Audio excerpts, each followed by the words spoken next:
आपने देखा हो, यदि 3 वर्ष की कन्या हो, 5-6 वर्ष का बेटा हो, लड्डू दो तुम बेटी के लिए का, एक तेरा एक तेरे भाई का है, तो वो लड्डू रख देगी। जब भैया आएगा, 3 वर्ष की बेटी, भैया आएगा तो कहेगी लो ये तुम्हारा लड्डू है, ये मेरा लड्डू है। और बालक अगर आपका 6 वर्ष का है और उसको लड्डू दो कि एक तेरा एक तेरी छोटी बहन का है, तो पहले बहन के हिस्सा का खाएगा, फिर अपना भी खा जाएगा और कह देगा मैं तेरा भी खा गया। मातृत्व तो बचपन से होता है बेटी में। छोटी सी बेटी भी हो तो कितने दुलार प्यार से सारी व्यवस्था बना देती है, रक्षणीय है वो। राजपूत राजाओं ने निर्णय लिया कि हम लोग महाराजा लोग जितने हैं, कन्याओं यदि जन्म ले तो मार डालो, कोई पाप नहीं माना जाएगा। किसके हाथ जोड़ेंगे? एक बार राजा के यहाँ कन्या का जन्म हुआ, मारने लगे राजा लोग। इसी में तो पतन हुआ, कन्या के श्राप से मारे गए सब। एक राजा की कन्या थी, जन्म लिया, तलवार लेके गया, बड़ी सुंदर थी, बड़ी सुंदर। अरे कहा भी नहीं मारता, फिर मार दूंगा थोड़ा। अब वो कन्या 3 वर्ष की हो गई, आज युद्ध से लौटा था, आंखों में खून सवार था, तलवार लिए जैसे ही उतरा तो 6-7 वर्ष का बेटा खेल रहा, 3 वर्ष की बेटी खेल रही थी, और भी लड़के खेल रहे थे वहां राजा के आगे प्रांगण में।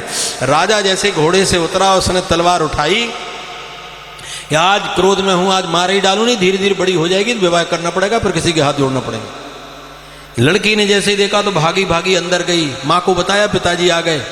3 वर्ष की छोटी सी बेटी, एक हाथ में पानी का छलकता आध गिलास पानी और एक हाथ में पंखा लेके दौड़ी आई और जे तलवार लेके मारने जा रहा था। जब बेटी को हंसते हुए मुस्कुराते हुए वो जल और पंखा लाते देखा, पूछ बैठा कि बेटी ये क्या है? अब पिताजी आप थक गए होगे, बैठ जाओ, मैं हवा कर दूं, आप पानी पी लो। जो इतना कहा, तलवार गिर गई और वहीं गिर पड़ा। देखो 6 वर्ष का 7 वर्ष का बेटा खेल रहा है, इसको दया नहीं आई। बेटी में ममत्व होता है, मातृत्व होता है।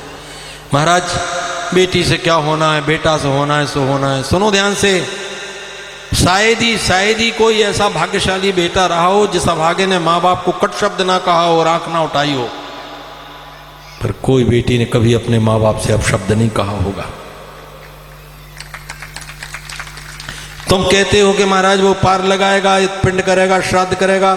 अरे पागल, मरने के बाद पता नहीं वो पिंड श्राद्ध करेगा कि नहीं करेगा। धर्मशास्त्र तो कहते हैं जिस दिन घर के आंगन से बेटी का विवाह करेगा उसी दिन ब्रह्मलोक जाने का अधिकार प्राप्त हो जाएगा तुझे। तू क्यों मरने की प्रतीक्षा कर रहा है? जीते जी पार लग गया तू। महाराज जब बुढ़ापा आएगा तो कौन साथ देगा? ये साथ देगी, चाहे माँ बन के दे, चाहे बहन बन के दे, चाहे बेटी बन के दे, चाहे बहू बन के दे, चाहे पत्नी बन के दे, अंतिम श्वास तक इनका साथ मिलता है। महाराज बेटा तो घर में नहीं था, वो गया था किसी काम से बाहर, व्यापार में था, नौकरी में था, खेती के काम में था, बहू की गोद में प्राण चले गए। किसने साथ दिया अंतिम समय तक? इसलिए बेटी की इस भावना का सम्मान करो, पुत्रियों का सम्मान करो। धर्मशास्त्रों में लिखा है कि बेटा का जितने पुण्य किए जाते उसका फल है बेटा का मुंह देखना, और 10 पुत्र समा कन्या, 10 बेटों को जन्म देने का जो पुण्य होता है वो एक कन्या का मुंह देखने का फल होता है। इतना बड़ा कन्या का फल है। द्वाराचार्य स्वामी राजेंद्र दास जी सुना रहे थे कथा, भगवान जाने कहाँ की थी, उनके मुंह से सुना मैंने। का एक श्रीमान व्यक्ति शहर में समाप्त हुए तो अर्थी पे उनको रखने ले गए, तो रख करके आग लगाने वाले थे, तब तक गाड़ी में से एक व्यक्ति उतरा और उसने रिवाल्वर खींच ली, कहा आग मत लगा देना नहीं तो मार दूंगा। ये बात क्या है? कहा 20 लाख रुपए चाहिए इससे। इसका कौन उत्तराधिकारी 20 लाख रुपए देने का वचन दे तो जलेगा, नहीं तो नहीं जलेगा। अब 4 लड़के थे, अलग अलग उनके सब कारोबार थे। लड़कों ने कहा भाई पिताजी ने कभी हमसे कहा ही नहीं कि 20 लाख देना नहीं देना। 1 घंटा हो गया और वो रिवाल्वर लिए खड़ा। अरे लोगों ने कहा भैया करो कराओ, क्या कर रहे हो? अरे कहा ऐसा 20 लाख कोई यहाँ वहाँ है, हम कैसे दें, हमसे कोई बात ही नहीं हुई, ऐसा वैसा। थोड़ी देर में गाड़ी आई, उस गाड़ी में से वो बेटी निकली उसकी पिता की। उसने कहा से मैंने सुना है कि आपका 20 लाख रुपए देना है। कहाँ? का मेरा 1 करोड़ का मकान, इसकी रजिस्ट्री आप रखो, जिस दिन 20 लाख दूँ तो मकान देना, नहीं तो मकान आपका हो चुका है। लेकिन मेरे पिता की लज्जा नष्ट मत करो, उनके शव का अपमान मत करो। लड़के देखते रह गए। उसने वो रजिस्ट्री तो नहीं ली मकान के हाथ में, उसने 20 लाख का चेक निकाल करके बेटी के हाथ में देकर पैर पड़े, कब 20 लाख लेना नहीं थे, 20 लाख देना थे। यही तो हम सोच रहे थे कि उत्तराधिकारी कौन है, उसके हाथ में 20 लाख रुपए देने। लड़के रह गए सिर खुजलाते, अगर हमने हिम्मत बांधी होती तो 20 लाख हमारे हाथ में आए होते। बेटी 20 लाख का चेक लेके चली गई। उंगली पकड़ कर चलना सिखाया, बाहों के झूले में मुझको सुलाया। उंगली पकड़ कर चलना सिखाया, बाहों के झूले में मुझको झुलाया। यादें भुला दो मैया बचपन की, मैं बिटिया तेरे आंगन की, मैं बिटिया तेरे आंगन की, मैं बिटिया तेरे आंगन की, मैं बिटिया आंगन।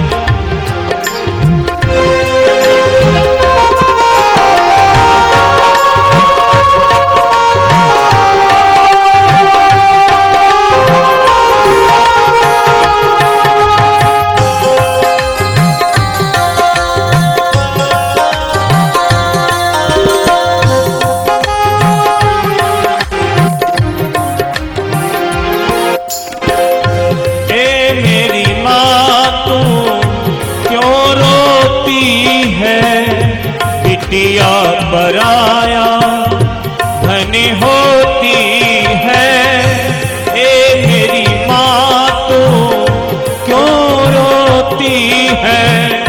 बिटिया पराया धन होती है, पैसे वालों की हो या निर्धन की, पैसे वालों की हो या निर्धन की, मैं बिटिया तेरे आंगन की, मैं बिटिया तेरे आंगन की। जाऊंगी बैठ डोली साजन की, जाऊंगी बैठ डोली साजन की। मैया बाबुल को समझाओ, रो रो कर मुझे को ना रुलाओ। मैया बाबुल को समझाओ, रो रो कर ना मुझे को रुलाओ। तुम्हें कसम मेरे असुवन की, तुम्हें कसम मेरे असुवन की, मैं बिटिया तेरे आंगन की, मैं बिटिया तेरे आंगन की।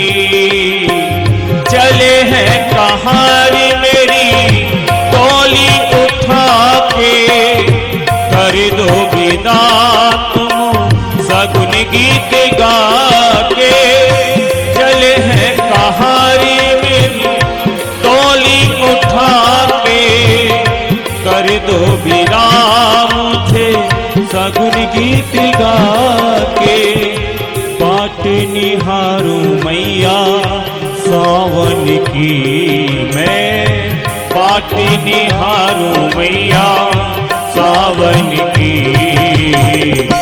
मैं बिटिया तेरे आंगन की, जाऊंगी बैठ डोली साजन की। मैं बिटिया तेरे आंगन की, जाऊंगी बैठ डोली साजन की। मैं बिटिया तेरी, मैं बिटिया तेरी, मैं बिटिया तेरी।